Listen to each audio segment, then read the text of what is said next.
वक्रतुंड महाकाय सूर्यकोटि समप्रभः निर्विघ्नं कुरु मे देव सर्वकार्येषु सर्वदा। ओम गंगणपतये नमो नमः, श्री सिद्धिविनायक नमो नमः, अष्टविनायक नमो नमः, गणपति बप्पा मोरया। गणेश चतुर्थी के पावन पर्व की आप सभी को हार्दिक शुभकामनाएं। निधीश्वरम विघ्न विनाशक सिद्धि विनायक गणाध्यक्ष श्री गणेश प्रथम पूजनीय देव हैं। इन्हें श्री विष्णु, शिव, सूर्य तथा माँ दुर्गा के साथ नित्य वंदनीय पंच देवताओं में सम्मिलित किया गया है।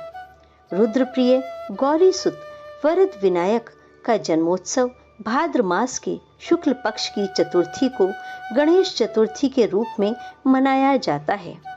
गणेश जी के जन्म के संबंध में यह कथा प्रचलित है कि एक बार शिव जी के गण नंदी द्वारा पार्वती जी की आज्ञा का पालन न करने पर माँ पार्वती नाराज हो गईं और उन्होंने ठाना कि मैं ऐसा पुत्र प्राप्त करूंगी जो मेरी आज्ञा का पालन करे। तब उन्होंने अपने स्नान करने के लिए तैयार किए गए उपटन से एक पुत्र का निर्माण कर उसका नाम गणेश रखा और स्नान के लिए जाने से पूर्व उसे समझाया कि कोई भी अंदर न आने पाए। किंतु कुछ देर बाद वहां शिव का आगमन हुआ और वह देवी पार्वती के पास जाने लगे तो बालक ने उन्हें रोकने का प्रयास किया और कहा, आप अंदर नहीं जा सकते, अंदर मेरी माता स्नान कर रही हैं। भगवान शिव ने उनसे कहा, पार्वती मेरी पत्नी है, तुम मुझे अंदर जाने से नहीं रोक सकते। पर वह बालक नहीं माना। तब क्रोध में आकर शंकर जी ने उस बालक का सिर धड़ से अलग कर दिया। अपने पुत्र की यह दशा देखकर पार्वती जी अत्यंत दुखी हुईं। तब शिव जी ने पार्वती को मनाने के लिए गरुड़ जी से कहा कि ऐसे शिशु का सिर लेकर आइए जिसकी माँ अपने शिशु से पीठ करके सोई हो। काफी विचरण के बाद गरुड़ जी को एक हथनी माँ दिखाई दी जो अपने शिशु की ओर पीठ करके सोई थी।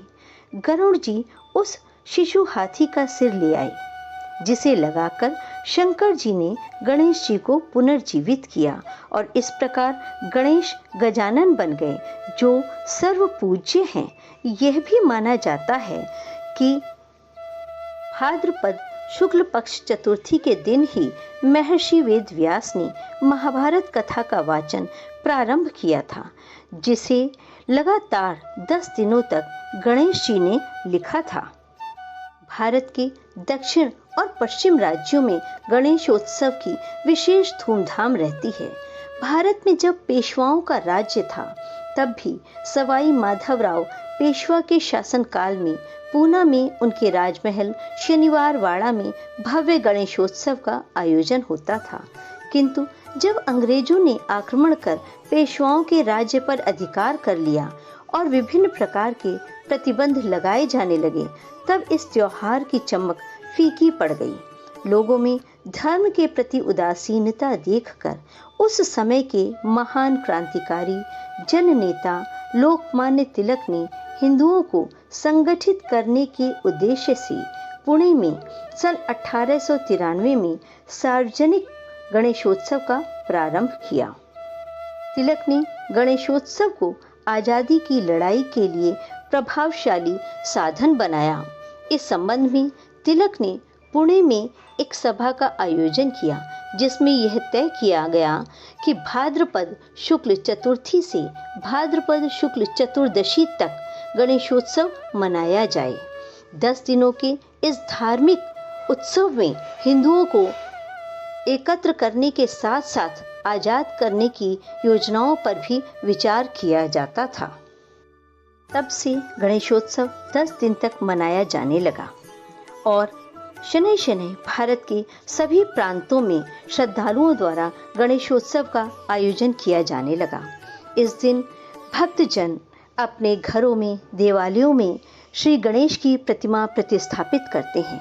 10 दिनों तक श्रद्धा भाव से उनकी पूजा अर्चना और सेवा करते हैं और 11वें दिन अत्यंत श्रद्धा के साथ उनकी प्रतिमा का विसर्जन करते हैं। गजानन लंबोदर एक दंत का अद्भुत रूप ही उनके अदृश्य गुण हैं। श्री सिद्धि विनायक का बड़ा मस्तक हमें यह संदेश देता है कि व्यक्ति की सोच बड़ी होनी चाहिए। उनके छोटे पैने नेत्र तीक्ष्ण अन्वेषी दृष्टि के प्रतीक हैं। गणपति के विशाल कर्ण जहाँ अधिक ग्राह्य शक्ति के प्रतीक हैं, वहीं उनका सूप का आकार हमें संदेश देता है कि जिस प्रकार सूप केवल सार को ही ग्रहण करता है, उसी प्रकार व्यक्ति को भी काम की बातों पर ध्यान देना चाहिए, व्यर्थ की बातों पर नहीं। उनकी लंबी नाक यानी सूंड उनके अति बुद्धिमान व प्रतिभाशाली होने का प्रमाण है।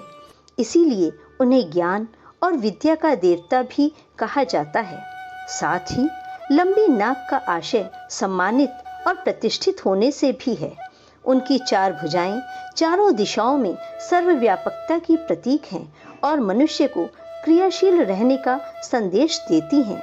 लंबोदर का विशाल उदर अच्छी बुरी सभी प्रकार की बातों को उदरस्थ करके सूझबूझ के साथ निर्णय लेने का संदेश देता है और उनके छोटे पैर व्यक्ति को जमीन से जुड़े रहने का संदेश देते हैं। विनायक का वाहन मूषक है जो कि छोटे छोटे बिल में भी पहुंचता है, जिससे यह संदेश मिलता है कि प्रत्येक कार्य के लिए सूक्ष्म अन्वेषण आवश्यक होता है।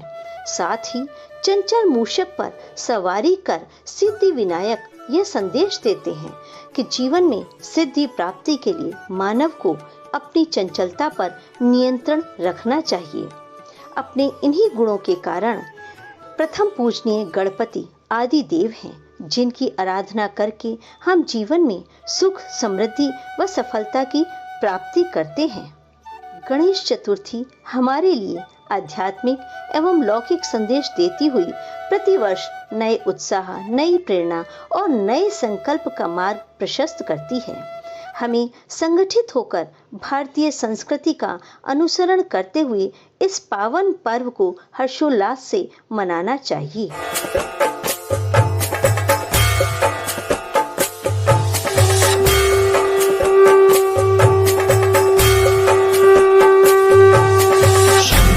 चढ़ायो अच्छा गजमुख को, लाल विराजे सुत गौरी हर को, हाथ लिए गुड़ लड्डू साई सुरवर को, महिमा कहे न जाए लागत हो पद को। जय देव जय देव जय जय जी गणराज विद्या सुखदाता, धन्य तुम्हारो दर्शन मेरा मन रमता। जय देव जय देव